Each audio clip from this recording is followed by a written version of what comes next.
اعوذ باللہ من الشیطان الرجیم بسم اللہ الرحمن الرحیم انما المؤمنون الذين آمنوا بالله ورسوله وإذا كانوا معه على أمر جامع لم يذهبوا حتى يستأذنوه إن الذين يستأذنونك أولئك الذين يؤمنون بالله ورسوله وإذا استأذنوك لبعض شأنهم فأذن لمن شئت منهم واستغفر لهم الله إن الله غفور رحيم لا تجعلوا دعاء الرسول بينكم كدعاء بعضكم بعضا قد يعلم الله الذين يتسللون منكم لواذا فليحذر الذين يخالفون عن أمره أن تصيبهم فتنة أو يصيبهم عذاب أليم ألا إن لله ما في السماوات والأرض قد يعلم ما أنتم عليه ويوم يرجعون إليه فينبئهم بما عملوا والله بكل شيء عليم.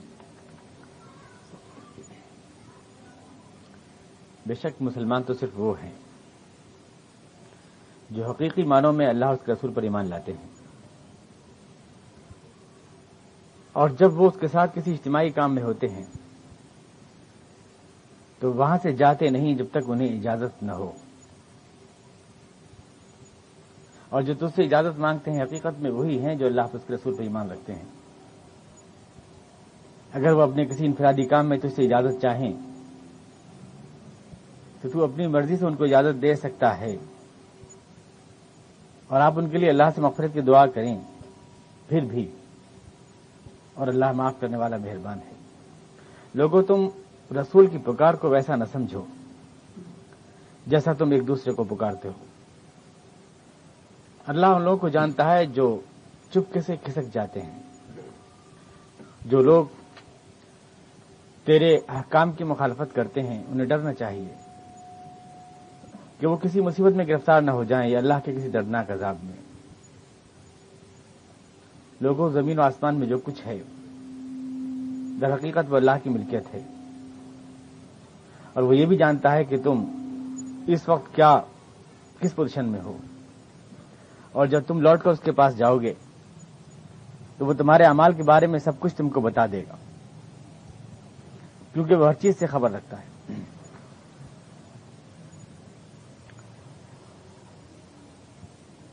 یہ سورہ نور کا آخری رکوع ہے۔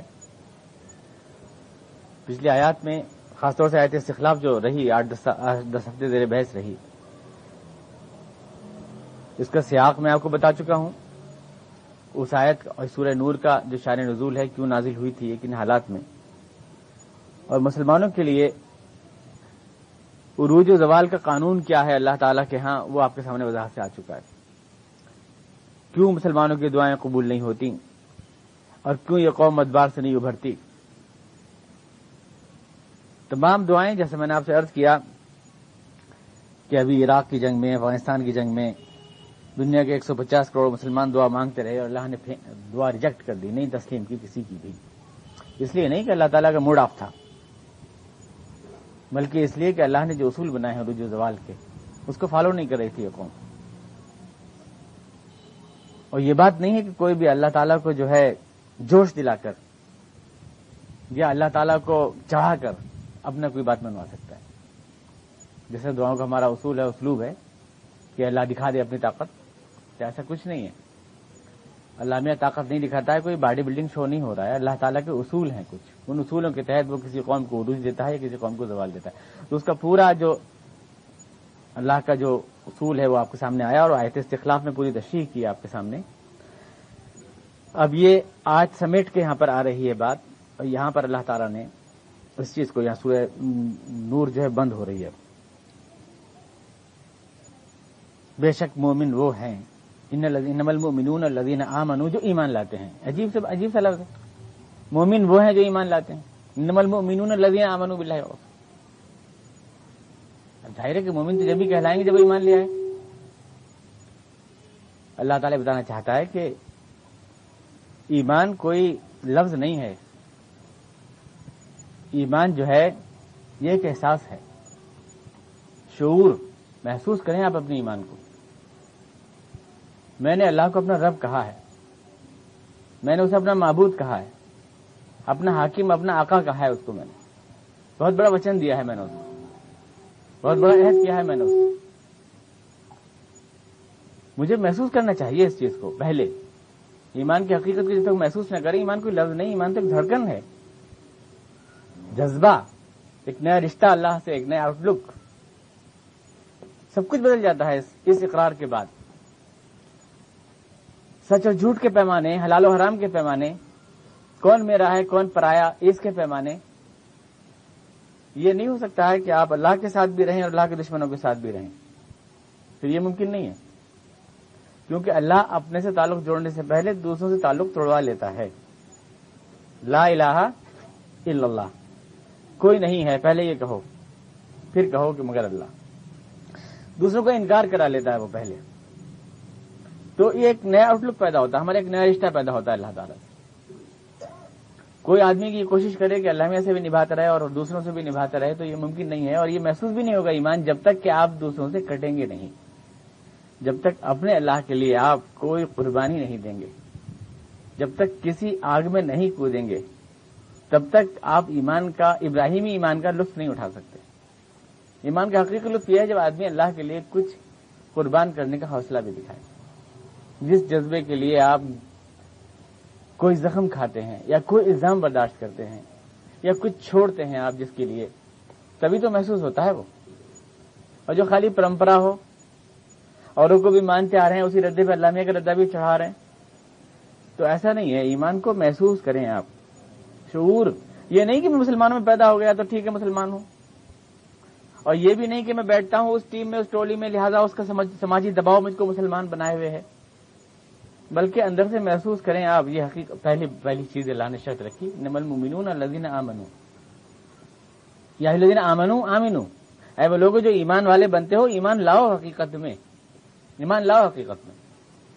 اس کو لفظ نہ بنا کر دل کی حقیقت بناؤ، پورے افکار کی اعمال کی خوشبو بناؤ اسے. انما المؤمنون الذین آمنوا باللہ ورسولہ. اور یہ آگے کی جو ہدایت ہے اس کا بڑا گہرا تعلق ہے پچھلی ہدایت سے. وَإِذَا كَانُوا مَعَهُ عَلَىٰ أَمْرٍ جَامِعٍ لَمْ يَذْهَبُوا حَتَّىٰ يَسْتَأْذِنُوهُ. ایک تو یہ کہ اپنے مقصد کا شعور آپ کو ہو، آپ کے اپنی حقیقت کا ادراک ہو، آپ ہیں کیا، ایمان آپ سے چاہتا کیا ہے، ایمان نئے رشتے کون سے پیدا کرتا ہے زندگی میں، اس کا ادراک کریں آپ.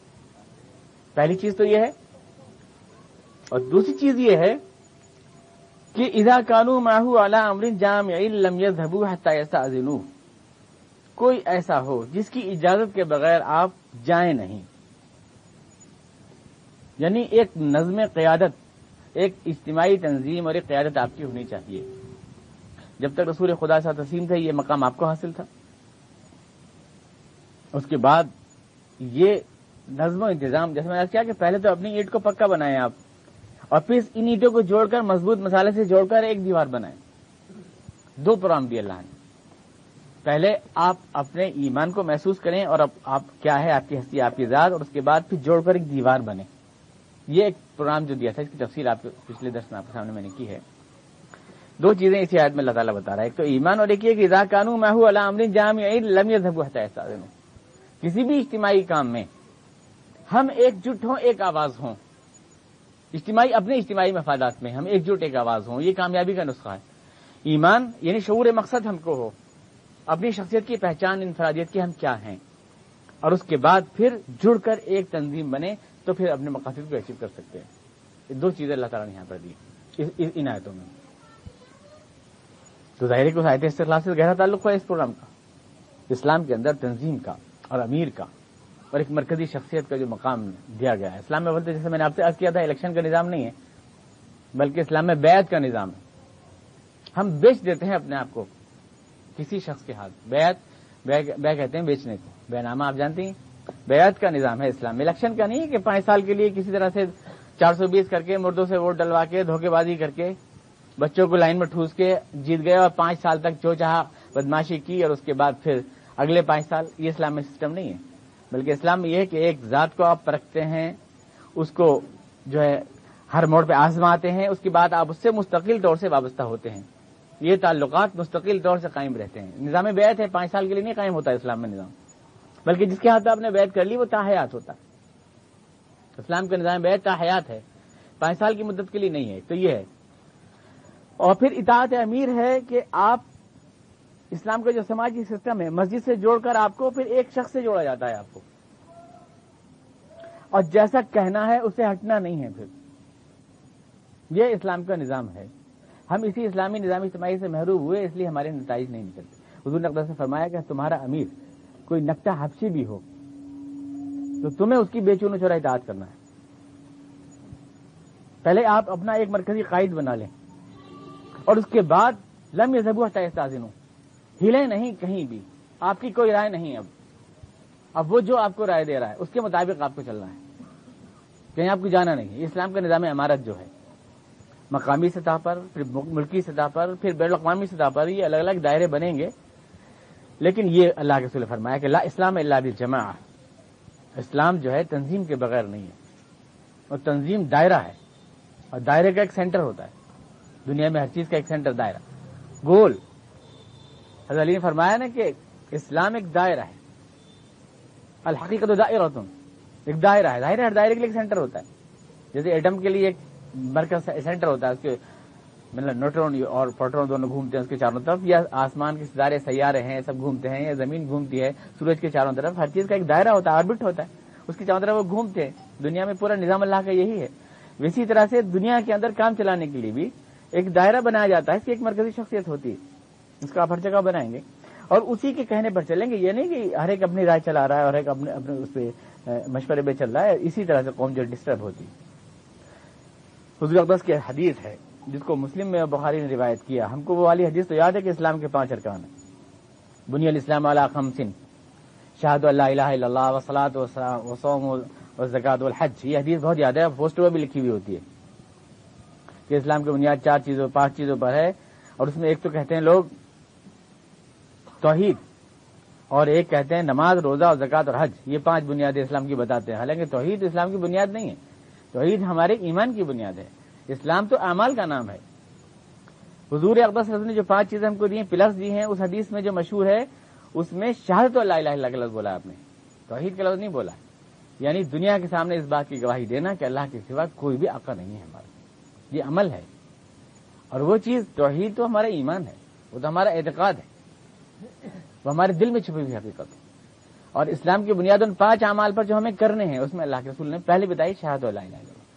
دنیا کے سامنے اس بات کی گواہی دینا، خود کہنا نہیں، قرات لا الہ الا اللہ، پڑھ لیا میں نے لا الہ الا اللہ، یہ نہیں ہے. دنیا کے سامنے اس بات کی گواہی دینا کہ اللہ کے سوا کوئی آقا نہیں ہے. یہی گواہی اذان میں دیتے ہیں ہم.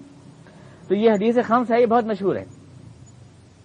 لیکن یہ حدیث خمس جو آپ کو میں سنا رہا ہوں، یہ بخاری اور مسلم نے روایت کی، متفق علیہ ہے. اور اس میں مجہول کا صیغہ نہیں ہے. بنیاد الاسلام یعنی کہ اسلام کی بنیاد 5 چیزوں پر رکھی گئی ہے، مجہول کا صیغہ نہیں ہے. امرنی ربی بخمس، یعنی آمرکم بخمس، میں تم کو حکم دیتا ہوں 5 چیزوں. وہ کیا ہیں؟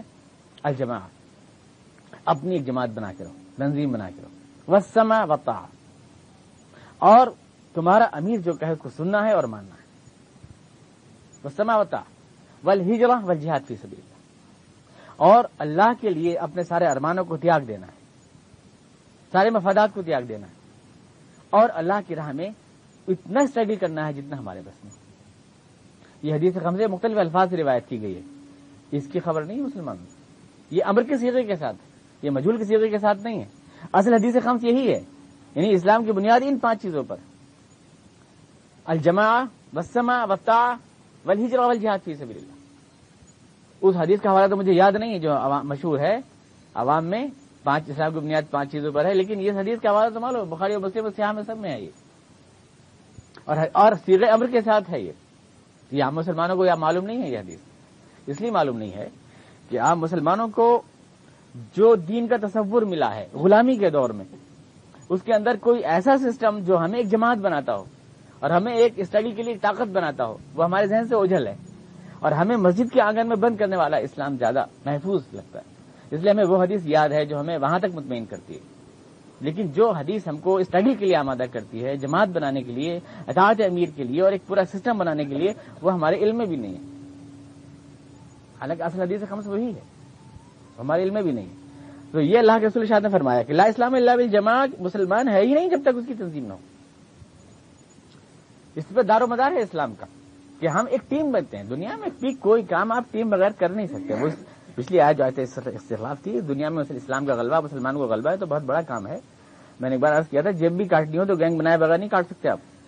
دنیا میں کوئی کام بھی آپ تنظیم کے بغیر نہیں کر سکتے. تو ایک تو شعور مقصد, جو جیسا میں نے عرض کیا تھا, ہم کس لیے آئے ہیں اس کی پہچان ہمیں نہیں رہی. ہمارا مقصد کیا ہے؟ ہم تو یہاں کھو گئے. مسلمان جو ہے اس کی سمت کھوئی گئی ہے, اس کی اپنی کوئی پہچان نہیں رہی مسلمان کی.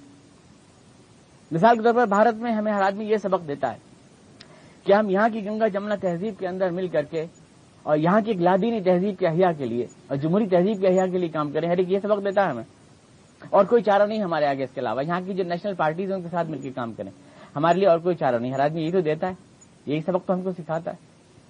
ہم جو ہے پچھلے 50 سالوں سے اس ملک میں یہی تو کر رہے ہیں کہ جب کسی کو ٹوپی اڑاتے ہیں, اپنے آپ ٹوپی نہیں اوڑھتے. ہم نے کیپ مرچنٹ کھول رکھا ہے. ہم الیکشن کے موقع پر طاقت دکھاتے ہیں کسی بھی پارٹی کو اپنی, جس کو چاہتے ہیں گراتے ہیں اور جس کو چاہتے ہیں چڑھاتے ہیں, اور پھر 5 سال تک سویرے کا انتظار کرتے ہیں. یہی تو ہم کرتے ہیں. وعدوں کی گاجر ہمارے آگے لٹکا دی جاتی ہے. ہمارا اپنا کوئی سپنا نہیں ہے, ہمارا اپنا کوئی خواب نہیں, ہمارا اپنا کوئی مینیفیسٹو نہیں ہے, ہمیں کوئی خواب دیکھنے کا حق نہیں ہے. ہم یہیں کے بنائے ہوئے اسی ایجنڈے میں جیئیں. یہاں ہر ایک کو خواب دینے کا حق ہے. یہاں ہریجن بھی, دلت بھی, کمیونسٹ بھی, سوشلسٹ بھی, سب خواب دیکھ سکتے ہیں. ہم جسے اللہ نے خلیفۃ اللہ فی الارض بنایا تھا, ہمیں کوئی سپنا دیکھنے کا حق نہیں, نہ اس کے لیے کوئی تنظیم بنانے کا حق, نہ اس کے لیے کچھ کرنے کا ہمارے اندر جذبہ حوصلہ ہے. ہمیں تو جینا ہے انہیں حالات میں. بس ہمارے قائد جو ہیں وعدوں کا قطب مینار بناتے ہیں اور آواز لگاتے ہیں کہ آؤ ہتھیلی پہ سرسوں اگائیں گے. ہم بیج بویا ہو تو کچھ کاٹے بھی, آپ کچھ نہیں کرتے. یہ تو ہمارا ہے کہ ہمیں اس ملک میں بہرحال ہم نے یہ مان لیا ہے کہ ہمارے لوگوں کی جو بھیڑ ہے وہ غیر مسلموں کی قیادت کے تحت اکٹھی ہوتی ہے, ان کے کہے پہ چلتی ہے. ہماری اپنی کوئی قیادت نہیں, ہمارا اپنا کوئی دائرہ نہیں ہے, کوئی بھی نہیں ہے. ہمارے سارے لوگ جو ہے کتنے بھی اعداد و شمار ہوں, ہم سب اس لیے ہے کہ ہم دوسروں کے ارمانوں کو پورا کرنے کے لیے ہم ایک چراگاہ ہے جس میں سے اس گھاس میں سے ہر گھوڑا چرے گا. ہمارا اپنا کوئی پروگرام نہیں ہے, ہماری اپنی کوئی تنظیم نہیں ہے, ہماری کوئی مرکزی قیادت نہیں ہے. یہ ایک تصور ہم کو یہاں ملا اس ملک کے اندر کہ کوئی مینیفیسٹو نہیں ہے. میں نے ایک بار آپ سے عرض کیا تھا کہ اس ملک میں اتنا شعور ہے لوگوں کو کہ کوئی بھی بی جے پی کا آدمی کمیونسٹ پارٹی کا ممبر نہیں بن سکتا کیونکہ جانتے ہیں کہ ان کا پروگرام الگ ہے, یا کوئی بھی کمیونسٹ پارٹی کا ممبر بی جے پی کا نہیں بن سکتا کیونکہ جانتے ہیں کہ ان کا مینیفیسٹو الگ ہے. لیکن ہم ہر پارٹی کے ممبر بن سکتے ہیں کیونکہ شاید ہمارا کوئی مینیفیسٹو ہی نہیں ہے, یا ہمارا کوئی پروگرام ہی نہیں ہے, یا ہمارا کوئی خواب ہی نہیں ہے, یا ہمیں کوئی تنظیم بنانے کا یا کام کرنے کا کوئی شعور ہی نہیں. ہم صرف فدوی بن کے جی سکتے ہیں, دوسروں کے پچلگے بن کے. جس ملک کے ذرے ذرے میں ہماری عظمتوں کے نشان ہیں, ہمارے بزرگوں کے قبریں جہاں پر آسودہ خاک ہیں, اور ہمیں اسلام نے جس عظیم تاریخ سے آشنا کرایا, آج ہمارے پاس جو ہے سوائے دوسروں کی چاکری کرنے کے کوئی منصوبہ, کوئی پلان نہیں ہے. ہر آدمی ہمیں یہی, اور اگر ہم کچھ سوچتے ہیں تو ہمیں ڈراتے ہیں یہ ہو جائے گا, آپ کے مقابلے میں صف بندی ہو جائے گی, یہ ہو جائے گا. ہمیں سب ہمارے دانشور یہی تو سکھاتے ہیں, یہ ہو جائے گا. کوئی اور تو نہیں سوچتا اس طرح سے, کہ ہم اس بھی نہیں سوچتے کہ ہم اگر منظم ہوں گے کہ ہم اس کی بنیاد پر تو مذہب والے ایک ہو جائیں گے ہمارے خلاف. دلت تو نہیں سوچتے کہ ساری ذاتیں ہمارے خلاف ایک ہو جائیں گی. ہم جو ہے اس طرح کیوں سوچتے ہیں؟ ہمیں یہ خرگوش والی سہمی ہوئی نفسیات کس نے دی؟ کھانا کھائیں گے تو بدہضمی ہو جائے گی, پانی پیئیں گے تو اچھو لگ جائے گا, سانس لیں گے تو گلا پھنس جائے گا, باہر نکلیں گے تو ہمیں کھانسی بخار ہو جائے گا. یہ جو سہمی ہوئی نفسیات ہمیں دی, یہ کس نے دی؟ ظاہر بات ہے کہ ایک بہت بڑی اسلام اور مسلمانوں کے خلاف سازش ہے. ہمیں جو ہے صحیح قیادت نہیں ملی, جبکہ اسلام نے کہا تھا کہ صحیح قائد کے بغیر جینا حرام ہے.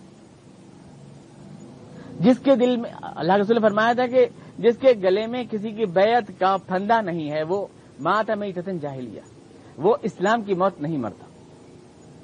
یعنی جو اس مقصد کو ذہن میں لے کر کام نہیں کر رہا اپنے مقصد عظیم جس کے لیے ہم مبعوث کیے گئے ہیں, مات میتۃ جاہلیہ, وہ اسلام کی موت نہیں مرتا. یعنی عہد اطاعت نہیں کیا جس نے کسی سے اس مقصد کے لیے, وہ اسلام کی موت نہیں مر رہا. ہم تو سمجھتے ہیں کوئی افسانہ ہے پاری نہ ہے, انہوں نے کہہ دیا بس, وہ اسلام کی موت ہی نہیں مر رہا. مسلمان نہیں ہے وہ آدمی جو اس مقصد سے خالی ہے، جو اس شعور سے خالی ہے، جو اپنے ایمان کو محسوس نہیں کر رہا. دنیا کے جتنے بھی جھکڑ چل رہے ہیں، جتنی بھی چیزیں ہیں، ہم نے تو کہہ دیا ہے کہ رضیت باللہ ربا وبالاسلام دینا وبمحمد صلی اللہ علیہ وسلم رسولا. ہاں، میں اپنے اللہ سے خوش ہوں اور میں نے محمد کو اپنا رسول مان لیا ہے اور میں نے اسلام کو اپنا دین پسند کر لیا ہے. اب دنیا چاہے خوش ہے مجھ سے نہ خوش ہے، یہ تو میرا وچن ہے، میرا عہد ہے، مجھے اس کے لیے کام کرنا ہے اگر میں مسلمان ہوں. ورنہ کوئی گارنٹی نہیں، کسی حکیم نے نہیں لکھ دیا کہ آپ مسلمان ہوں. آپ جہاں چاہیں مریں، جہاں چاہے دھول میں ماریں، کسی نے کہا ہے زبردستی کرنے کے لیے. پر جو وچن کیا ہے ایک شریف آدمی کی طرح ہم انسان سے نبھاتے ہیں تو ہم اللہ سے نہیں نبھاتے. کیوں؟ اللہ سے بھی نہیں نبھاتے اس چیز کو. چنانچہ اس سے یہ ہوا کہ اپنی تنظیم توڑ دینے سے اور نظام امارت ختم کر دینے سے اور حضور کے ارشادات کو فراموش کر دینے سے آج ہمارا یہ حال ہوا ہے کہ ہم مزاحمت کی ادنا سی بھی طاقت اپنے اندر کھو بیٹھے. نہیں ہے ہمارے اندر مزاحمت کرنے کی کوئی طاقت نہیں رہی ہمارے اندر. ہمیں تو یس کہنا ہے دوسروں کے فارمولے پر، ہمیں تو بک جانا ہے، ہمیں تو بک جانا ہے. ابھی آپ اخبارات میں پڑھ رہے ہوں گے کہ ہمارے علماء کرام کا بورڈ جو ہے فارمولے تلاش کر رہا ہے مسجد کی. کیا شرعی مسائل میں فارمولے تلاش کیے جا سکتے؟ شرعی مسائل پوزیشن تو یہ ہے کہ آپ اپنی بچی کے نکاح میں بھی غیروں کی مدد نہیں لے سکتے، طلاق میں بھی غیروں کی مدد نہیں لے سکتے. تو آپ اپنے خالص مذہبی معاملے میں غیروں کی فارمولے تلاش کر سکتے ہیں. اس کی اجازت کہاں ہے؟ علماء سے بہتر کون جانے گا اس چیز کو؟ ہم جیسے عام ہی جانیں گے اس چیز کو. یہ ہے کہ یہ مزاحمت کی طاقت نہیں ہے ہمارے ہاتھوں میں. یہ بات ٹھیک ہے. وہ شاعر نے کہا ہے کہ ہم نشیمن کو کہاں اپنے بچا سکتے ہیں، شعلے ان کے ہیں، شرر ان کے، شرارت ان کی. بے بسی اپنی کہاں تک بھی لڑے گی ان سے، تیغ ان کی ہے، سپر ان کی ہے، طاقت ان کی. لیکن اس کا یہ مطلب تو نہیں ہے کہ ہم اپنے قتل کے محضر نامے پہ اپنے ہاتھ سے سائن کریں یا اپنا کفن اپنی سوئی سے سیئیں. اس کا یہ مطلب نہیں ہے کہ آپ جو ہے سائن بھی کر دیں اس کے اوپر. یہ تو میں نے جیسا عرض کیا تھا کہ یہ تو ہمارا ادھار ہے. اگر ہم وصول نہیں کر سکے تو ہماری نسلیں وصول کر لیں گی. مطلب یہ کوئی ضروری نہیں کہ ہم اس کو نظر انداز کریں. ایک اگر آج ہمارے ہاتھوں میں نہیں ہے کسی بھی مقصد کو حاصل کرنے کی طاقت تو چھوڑ دیں اس کو اگلی نسلوں کے لیے.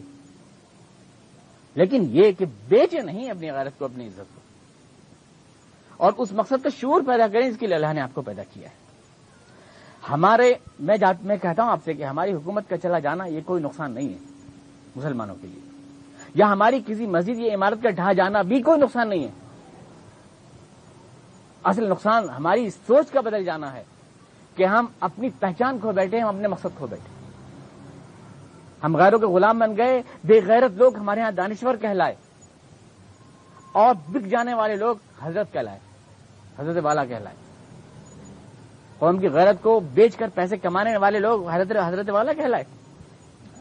یہ سب سے بڑا نقصان ہے ہمارا. 1948 میں ملک کی جماعتوں کا نام تو کیا لوں، ایک جماعت علماء نے قائم کی اور اس کے بعد انہوں نے خلافت کا موومنٹ چلایا. پچھلی آیت استلاف کی تشریح میں اس کی تفصیل کر چکا ہوں میں آپ کے سامنے. چلایا گاندھی جی کی قیادت میں اور وہ جہاد کہلایا، جہاد آزادی کہلایا. آج تو آپ بات کر کے دیکھیں، آج تو فساد کہلائے گا. وہ کیا مطلب؟ یہ نہیں اگر وہ موومنٹ گاندھی جی کی قیادت میں ہو تو جہاد ہے اور آپ کی قیادت میں ہو تو فساد. اور اس کے بعد پھر کیا ہوا؟ علماء کی اسی جماعت نے 1948 میں یہ فیصلہ کیا کہ اب ہم اپنی جماعت کو صرف محدود رکھیں گے کانگریس کو سپورٹ دینے تک سیاسی میدان میں، اور اپنے کو محدود رکھیں گے معاشرتی حدود تک. اس کا صاف مطلب یہ ہوا کہ مسلمانوں کے مذہبی جذبات کی حرارت پر جب آپ نے کانگریس کی ہنڈیا پکا لی تو آپ نے اس دیگچی کو ہی لوٹ دیا. اس کا مطلب تو یہ ہوا کہ آپ یہ بھول گئے کہ بحیثیت مسلمان کا آپ کا مقصد کیا ہے، اور وہ مقصد سودے بازی کی نظر نہیں ہو سکتا کبھی بھی، کہ آپ دوسروں کے ہاتھ میں نہیں تھما سکتے اپنے مقاصد. ایک جماعت قائم ہوئی غلبہ اسلام کو لے کر کے ملک میں. آج وہ جماعت بھی جو ہے وحید الدین خان جیسے لوگوں کو مدعو کر رہی ہے اپنے ہاں. ایک قوم کی زوال کی انتہا ہوتی ہے جب قوم کے بے غیرت لوگ دانشور کہلانے لگے. وہ قوم کی زوال کی انتہا ہوتی ہے. اپنے مقصد سے محروم لوگ دانشور کہنے لگے. ایک بار مولانا صاحب سے میری ملاقات ہوئی اور کہنے لگے میری اتنی عزت ہوتی ہے، میری اتنی عزت ہوتی ہے، اور میرے سامنے جوشی صاحب آئے تو انہوں نے یوں کہا، عدوان صاحب آئے تو یوں کہا، اور مسلمانوں میں تو بھائی نہیں، بالکل یہ مینرز نہیں ہے. اس لیے مسلمان جو ہے پٹ رہا اور اس لیے یہ قوم ترقی کر رہی. تو میں نے کہا کہ مولانا اگر محلے کی کوئی لڑکی بھاگ کر رنڈیوں کے محلے میں جائے، وہاں کے دلال اس کا استقبال کریں تو اس کی عزت نہیں کہتے. اگر میر جعفر اور میر صادق انگریزوں کے دربار میں عزت پائیں تو اس کی عزت نہیں کہتے. یہ جو کتے اپنے بھائیوں پہ لہکانے کے لیے اس لیے تیار کیے جاتے ہیں تاکہ وہ ان کی بارود گیلی کر سکیں، اس لیے ہوتے ہیں. وہ عزت نہیں ہوتی ہے، وہ تو رشوت ہوتی ہے جذباتی. بعد میں تو بیوقوف بناتے ہوں گے وہ اکیلے میں بیٹھ کر، یہ خادعون اللہ وخادعون بناتے ہوں گے. تو میں کہتا ہوں کہ اصل مقصد یہ ہوا کہ مسلمان سے اس کا ارمان چھن گیا، اس کا خواب چھن گیا، اس کی سمت سفر چھن گئی. کچھ بات نہیں، حکومتیں تو آتی ہیں جاتی ہیں دوبارہ بن جاتی ہیں، عمارتیں ٹوٹتی ہیں دوبارہ بن جاتی ہیں، کوئی نقصانات نہیں. پر جب کوئی قوم ڈھہ جاتی ہے اور اس کے جذبات ڈھہ جاتے ہیں، اس کی سوچ ڈھہ جاتی ہے، تو وہ سب سے بڑا نقصان ہوتا ہے. اس کو دوبارہ تعمیر کرنا بہت مشکل ہوتا ہے، بہت مشکل ہوتا ہے اس میں. اور اس پوری بھیڑ میں جہاں مفاد پرستوں کا بازار گرم ہے اور جہاں آدمی پیسے سمیٹ کر حضرت والا کہلا رہا ہے، اس میں نقار خانے میں توتی کسی چند آوازیں جو ہیں سوائے مذاق طور کے حاصل کرتی ہیں، کیا حاصل کرتی ہیں؟ تو قرآن نے یہ بتایا ہمیں کہ قیادت یعنی ہمیں ایک صحیح قائد کی تلاش ہے. حقیقت قیادت کے بغیر مسلمان کی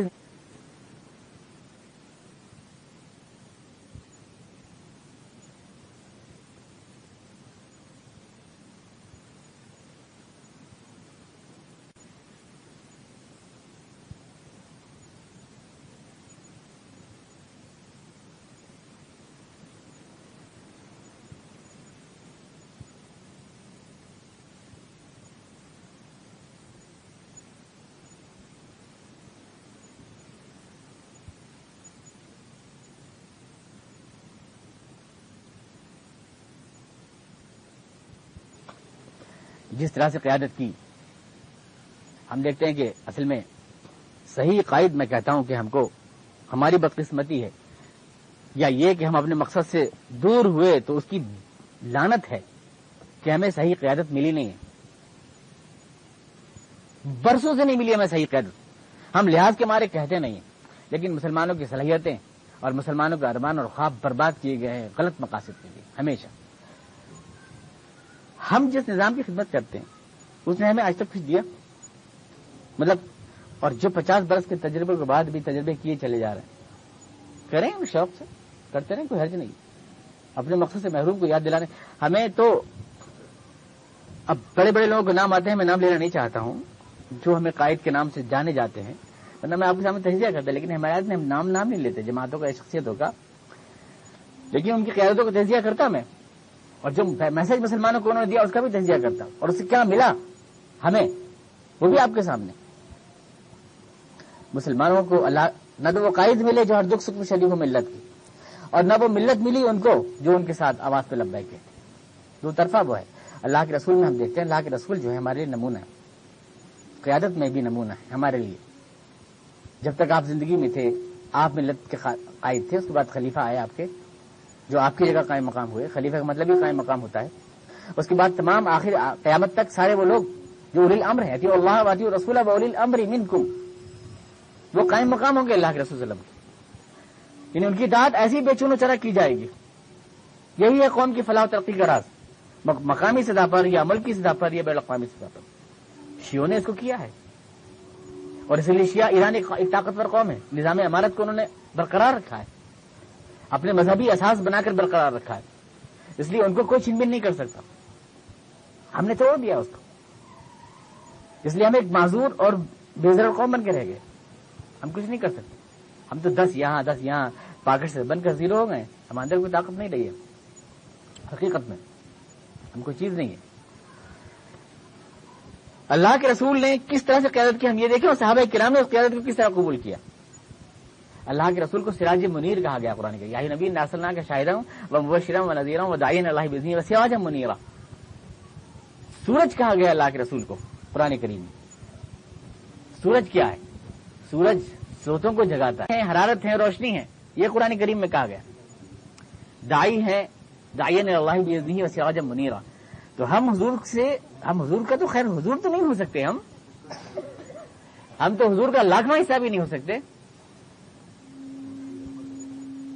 لیکن ہم حضور کے قدموں کی دھول سے نشان منزل تو پا سکتے ہیں.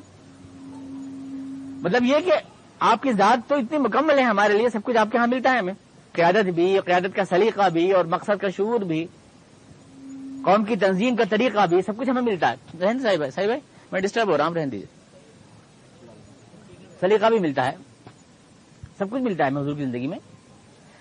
علم عمل کے لیے سرمایہ ہیں آپ, فکر و نظر کے لیے روشنی ہیں آپ, نمونہ ہے آپ زندگی کے لیے, سب کچھ ہے آپ. اب اس خزانے سے کیا لیں کیا نہیں لیں, پر 2-4 قطرے بھی مل جائیں تو ہمارے لیے کافی ہے. ہم آپ کو اپنا منزل مقصود حضور کی زندگی میں ہم دیکھتے ہیں کیا ہے, کس طرح سے آپ نے قیادت کی, کیا چیز ہے. پہلی بات تو ہم دیکھتے ہیں کہ حضور اکبر صلی اللہ علیہ وسلم کے قول و عمل میں مطابقت ہے, جو قائد کے لیے بنیادی چیز ہے. ہمارے ہاں الفاظ کا دریا بہانے والے قائد ہیں, ان کی عمل کی شہادت نہیں دیتا, اس لیے قیادت نہیں پیدا ہو رہی ہمارے. اللہ کے رسول کی زندگی میں ہم دیکھتے ہیں قول و عمل کی مطابقت. آج کل قائدین میں رابندر ناتھ ٹیگور جو تھے جہیز کے بڑے مخالف تھے, آپ کو معلوم ہے. جو جنگمن ادنائک جہیز ترانہ لکھا ہے, جہیز کے بڑے مخالف تھے. بہت بڑا موومنٹ چلایا جہیز کے خلاف. پر ان کی لڑکی مادھوری لتا کی جب شادی ہوئی تو انہوں نے 10,000 روپے کا جہیز ادا کیا اس میں. اس ٹیلی گرام کی جو ہے کاپی آج تک جو ہے بنگلہ اکیڈمی پٹنہ میں موجود ہے. تو ہمارے ہاں قول و عمل کا یہ جو فرق رہتا ہے, قیادت میں جو کہتی کچھ ہے کرتے کچھ ہے, اسے اعتبار بحال نہیں ہوتا, اس لیے اس قوم کو کوئی قائد نہیں ملتا. اللہ کے رسول صلی اللہ علیہ وسلم کی زندگی میں ہم دیکھتے ہیں, شروع سے آخر تک آپ دیکھیں, قیادت ہمیں کیسا قائد چاہیے, قوم کو کیسے قائد کی ضرورت ہے جس کے ہاتھ میں بیعت کی جا سکے, اس کی جھلک پا سکتے ہیں اللہ کے رسول کی زندگی میں. یہ دیکھیے کہ شروع میں مکے کے حالات میں مسلمانوں پہ کتنے مظالم تھے, ان حالات میں مسلمانوں کو روکنا کتنا مشکل کام تھا. قیادت کا یہاں پہ پہچان ہوتی ہے. لوگ زنجیریں جسموں پہ پڑ رہی تھیں اور لوگ ریت پہ کھینچے جا رہے تھے, پتھروں کی چٹانوں پر. بلال کی سینے کے اوپر جو ہے پتھر کی چٹان رکھی جاتی تھی, زبان باہر نکل آتی تھی ان کی. کباب کو انگاروں پہ گھسیٹے جاتا رہتے لوان. عمار ابن یاسر کو دھونی, عثمان ابن مظعون کو جو ہے چٹائی میں لپیٹ کے دھونی دی جاتی تھی.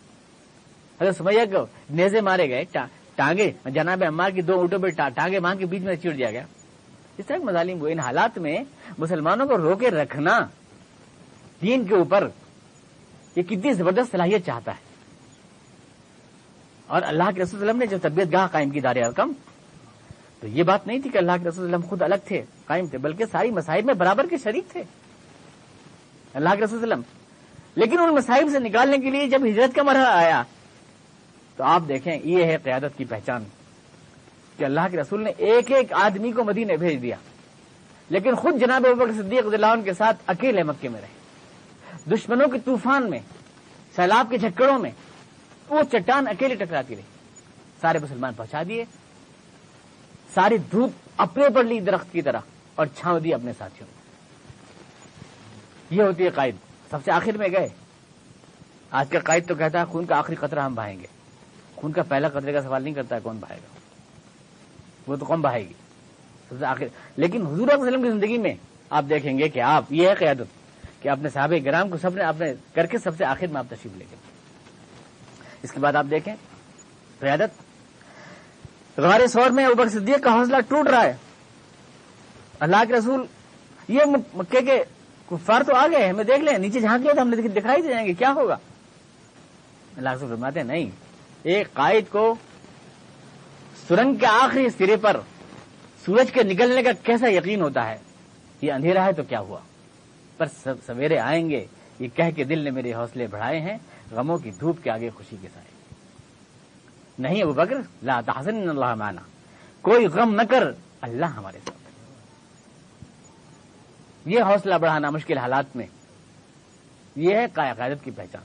اور پھر آپ مدینہ تشریف لا رہے ہیں, جناب سال اوپر دیکھنے لگتے ہیں, عورتیں کھڑی ہیں چھتوں کے اوپر, حضور کے استقبال کے لیے دف بجا رہی ہیں.